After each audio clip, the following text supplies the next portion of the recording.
welcome to Curry's Best Damn Sports Show. I'm your host, Ryan Edwards, alongside James Bartelli. We'll be going over what's happening in Major League Baseball, the NHL, the NFL, NBA, and some Curry athletics. It's been an intense offseason, James, in Major League Baseball. From major trades to big free agent name signings, it's been real exciting to watch. Now, most notably is the free agent spending spree by the New York Yankees, the Matt Holliday trade, and the New York Mets bolstering their bullpen. Let's talk about some of those moves, James, and made by the MLB teams. So, what do you think about these offseason signings and trades? Well, let's say being a Red Sox fan, I like the Red Sox, and I kind of like the addition of bringing in Smoltz. That's pretty good. And I mean, you got Papelbon as your closer, but Smoltz is a kind of good setup with Okajima. It gives like that seniority on the roster. Plus, also people don't understand Brad Penny. I think is one, and who was a big ace for the Dodgers, and that's before he got hurt. Yeah, so that's another big pickup for the Red Sox on their offseason. Plus, you have Josh Bard, who's a good backup catcher. Well, they dropped Bard. They waived Bard, and now George Kataris is their backup catcher. But, I agree. I really think John Smoltz and Brad Penny, I think a combined $11 million I think they're going to make this year. And they're basically just, if they don't do anything, then, hey, all right, that's fine. Shove them to the side. You got Clay Buchholz, Justin Masterson, Michael Bowden in the minor leagues waiting for their shot. Clay Buchholz has been really, really, really good this spring. Right. So I think the Red Sox are set in terms of their, their bullpen and their starting lineup. They made the Coco trade and got Ramon Ramirez, a really good reliever for the Kansas City Royals. So that really helped out. And Okajima, he's getting older, but he's still got the stuff. Still put it in. Hey, he held it down for that WBC. So, it's just, it's good, like, picking up for the Red Sox. I mean, on the other hand, with the New York Yankees, they always try to buy a championship, like picking up big-name guys. You go after CC Sabathia. And then you go after these guys, and then the more and more you bring in these big-name players, the more and more, I think that team slumps. Because, like, the more egos you bring in, it's like just because all these guys are on one team doesn't mean that automatically you're going to win the championship. Yeah. So, I mean, I feel as if the Yankees pick up guys who are quality players, who are not so big, then maybe they need more complement players than they do.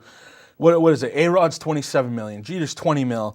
CC Sabathia, 7 years, $160 million. Teixeira, 8 years, $180 million. AJ Burnett, 5 year, $82.5 million. That is just too many big names on one team, and I think they're going to clash. I don't doubt that they won't do that. They'll do very good this year, I think. But, I think they're going to have – Joe Girardi's going to have his hands full with all those personalities. Exactly, because, like, you had that problem, like, when A-Rod came in, if I was wondering, Derek Jeter is a top shortstop and A-Rod is a shortstop, so, you move A-Rod to the third. So it's just like, then you go with your first baseman, Teixeira. So it's like, what are you going to do with Giambi? Or, you're going to leave, either going to put him at DH or what's Hideki Matsui going to do? Giambi went to the Athletics. Oh, he went back there. So, then you got Hideki Matsui. Yeah. Matsui's going to play DH with Johnny Damon in left field, Melky Cabrera in center, and then Xavier Nady in right. Yeah, so, I think that's their big downfall right there. I really don't like their outfield. I feel like Melky Cabrera, he's the youngest one out of all of them, I believe, because I think Xavier Nady might be a year or two older or something like that. But I really don't feel like they've shored up that outfield. Johnny Damon is not a left fielder. No, definitely not. Center field. No, center fielder. But I just don't feel like they have a strong outfield. They're strong everywhere else except for I think pitching. They're lacking it too. With Pettit, they got to hope that Joba Chamberlain comes out strong this year. And they got to hope that Phil Hughes comes out and really makes a big impact. Yeah, that's how I look at it. The Sox never go out there and spend a boatload of money for players. They've won 2 championships without spending a bunch of money on people. So, I really like the Sox chances this year more than the Yankees. Yeah. All right, well, let's move on to the World Baseball Classic. Japan ended up winning, as we all know. Again. And that's who the USA lost to. They lost, 9-4. And Japan won 5-3 in 10 innings over Korea. And Daisuke, MVP again, he went 3-0 with a 2.45 ERA. Yu Darvish played a big part on that WBC team. Ichiro is another big team. Actually, the 2-run hit to win the game. Yeah. So, it shows right now that basically we can say that Japan is the best baseball in the world as of right now because, you know, they've proved it 2 years running. Big, huge disappointment in the Dominican Republic, losing to the Netherlands. Losing to the Netherlands, that was huge. And the thing it wasn't even once. It was twice. It was twice. And the Netherlands have one Sidney Ponson. Sidney Ponson. Ponson is their most notable major league player. And then they had a young kid who's actually who pitched very well against the Dominican. Pitched 3 innings, and he's with the Red Sox farm organization.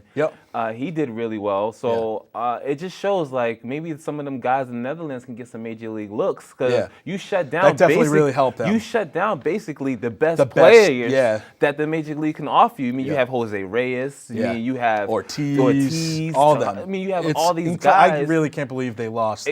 That's terrible. They were like the favorite to win, you know, besides like Japan and Venezuela. I mean, the USA, and it was the USA kind of had a lot of injuries going on. And then Pedroia kind of got hurt a little bit. Yeah, Pedroia and Youkilis. Are you mad at that? That's the next thing I wanted to ask. Do you think that the Red Sox should have been like enough's enough? Terry Francona says, or Theo Epstein says, I'm taking Pedroia and Youkilis out.